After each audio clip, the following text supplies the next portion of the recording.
Vos aquadragons ne survivent pas.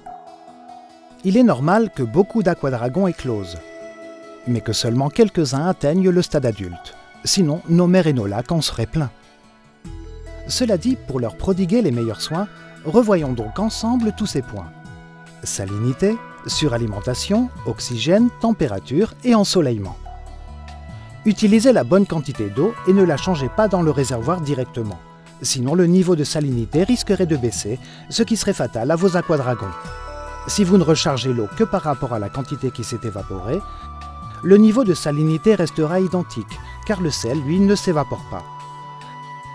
La suralimentation est la deuxième cause de décès d'un aquadragon au monde.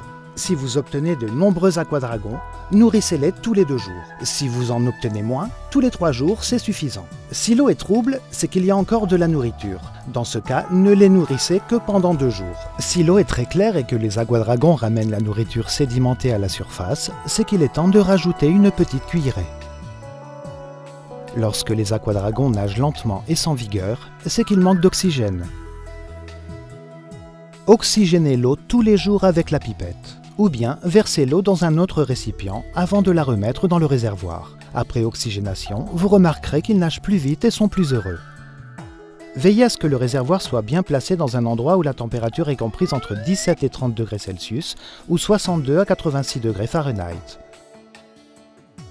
Assurez-vous que le réservoir ait un peu de soleil en hiver ou se trouve dans un lieu lumineux avec une lumière indirecte en été. Si malgré tous vos efforts il n'y a plus de vie dans le réservoir, eh bien que cette première génération d'aquadragons repose en paix. Nous savons à quel point cela peut être frustrant. Mais tout espoir n'est pas perdu.